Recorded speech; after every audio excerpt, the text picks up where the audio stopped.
Aujourd'hui, je vais vous expliquer un thriller psychologique allemand intitulé Good Night Mommy. Spoiler à venir. Faites attention et prenez soin de vous. Une famille se compose d'une maman et de ses deux jumeaux nommés Lucas et Elias. Ils viennent d'emménager dans une nouvelle maison au milieu de la forêt et près d'un lac. Maman était membre d'une chorale et était assez connue à la télévision locale. Un jour, Lucas et Elias jouent à cache-cache autour de leur maison. Réalisant que leur mère est rentrée à la maison, les deux se précipitent immédiatement pour rencontrer leur mère. Mais tout ce qu'ils voient, c'est une femme avec un bandage couvrant presque tout son visage. Cette femme est leur mère, qui a subi une chirurgie esthétique du visage. Cela rend Lucas et Elias assez surpris, mais obéissent toujours à ses ordres. Mais il se passe quelque chose d'étrange. Maman n'accorde son attention qu'à Elias sans raison apparente. Elle ne fournit de la nourriture et des boissons qu'à Elias, ne joue qu'avec Elias et ne répond qu'aux paroles d'Elias, tandis que Lucas est ignoré car elle est encore en phase de guérison. Maman établit également de nouvelles règles, telles que la maison doit être dans un état de silence complet. Il ne devrait pas y avoir de visiteurs, pas d'animaux, pas d'apport de choses de l'extérieur de la maison. Les rideaux doivent toujours être fermés et ils ne sont autorisés à jouer qu'à l'extérieur de la maison. Tranquillement. Voyant le comportement étrange de leur mère, les jumelles commencent à soupçonner que sous ces bandages, leur mère ou peut-être pas la même personne. Maman agit également de manière cruelle et s'en prend physiquement à Elias lorsqu'il est méchant ou désobéissant. Les garçons commentent que c'est quelque chose que leur mère ne ferait jamais. Cela rend Lucas et Elias encore plus convaincus que maman n'est pas leur mère, car leur mère ne les gronderait pas comme ça. Dans un rêve que les jumeaux semblent partager, la mère du garçon erre dans les bois uniquement en sous-vêtements. Elle se déshabille complètement, puis dénoue ses bandages, commence à avoir des spasmes et des vrilles. Le lendemain, Lucas et Elias créent délibérément des troubles comme une forme d'opposition. Une bagarre éclate, les jumeaux insistant sur le fait qu'ils veulent récupérer leur maman. Leur mère pense que ses enfants ont perdu la tête. Quand Elias affirme qu'elle n'est pas sa mère, maman le punit et l'oblige à dire 10 fois qu'elle est sa vraie mère.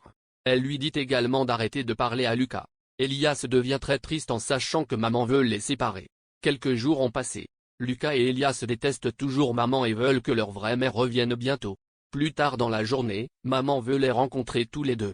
Elle déclare qu'elle n'est plus en colère. Maman entre immédiatement dans la pièce avec un nouveau visage qui n'est pas couvert de bandage. Mais Lucas et Elias ne sont toujours pas sûrs qu'elle soit sa mère. Même après l'avoir comparée à la vieille photo de sa mère. Maman donne un boomerang en guise d'excuse pour ce qui s'est passé plus tôt. Elias demande immédiatement à maman la permission de jouer au boomerang à l'extérieur de la maison. Dès que maman ouvre la porte arrière, les enfants courent pour sauver leur vie.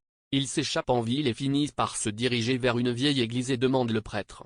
Le prêtre promet de les conduire au poste de police pour dénoncer l'imposteur se faisant passer pour leur mère, mais il les trompe et les ramène directement à la maison. Le prêtre demande à la mère de s'expliquer, mais elle parle vaguement de la difficulté des choses depuis l'accident et la séparation.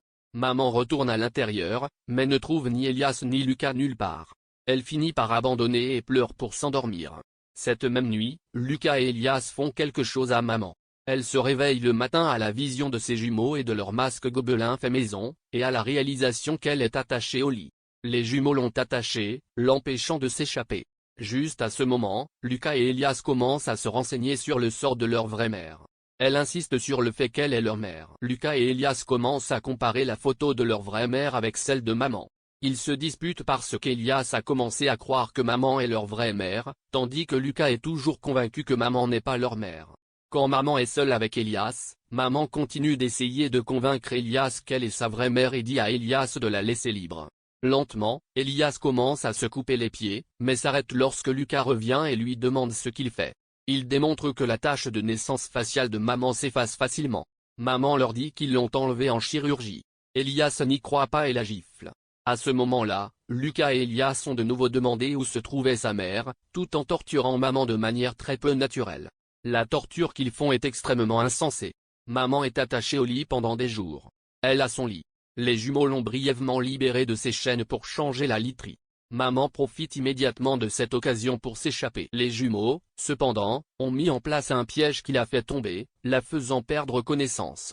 La femme se réveille collée au sol du salon. Elia commence à incendier la maison pour la forcer à leur dire la vérité sur leur mère. Maman, dans une dernière offre pour sa vie, dit à Elias qu'elle jouera le jeu s'il la libère. Elle prétendra que Lucas est de nouveau vivant, préparera son petit déjeuner, tout ce qu'il voudra. Puis elle explique en larmes à Elias que la mort de Lucas n'était pas de sa faute. Et elle supplie son fils de la libérer afin qu'ils puissent tous les deux sortir de la tragédie. C'est maintenant que tout est révélé. Lucas est mort. Lucas n'était qu'une hallucination à la suite d'un trouble dissociatif de l'identité. Comme Elias est incapable d'accepter la disparition de son autre moitié. Maman joue initialement avec Elias, agissant comme si Lucas était toujours là. Pour Elias, Lucas est réel, mais pas pour maman. Elias la met alors au défi de prouver qu'elle est leur mère en lui disant ce que fait Lucas. Lucas tient une torche près du rideau. Mais évidemment, la mère ne peut pas voir cela. Elias pense que sa vraie mère a pu voir Lucas. Il leur prend la torche de Lucas et installe le rideau de flammes. Les flammes explosent dans le salon. Bientôt, il engloutit maman dans les flammes. Elle fait une mort ardente. Le film se termine avec les pompiers éteignant le feu, mais arrivant trop tard pour sauver maman. Le dernier plan du film montre Elias et Lucas marchant dans le champ de maïs et émergeant pour être avec leur mère. Les trois sourient et s'embrassent. Et c'est la fin du film. Bonne nuit maman. Maintenant pour l'explication. La dame de la maison est la vraie mère. Elle n'est pas une imitatrice aux intentions sournoises. Une famille aimante dans une belle maison a été détruite à cause d'un divorce et de la mort d'un fils. Tout ce que maman essaie de faire, c'est de prendre un nouveau départ. Et elle le fait en obtenant la chirurgie plastique. Dans le cadre du nouveau départ, maman a également vendu l'ancienne maison et a déménagé dans un autre endroit. Maman joue d'abord avec Elias, agissant comme si Lucas était toujours là. Mais elle en a marre.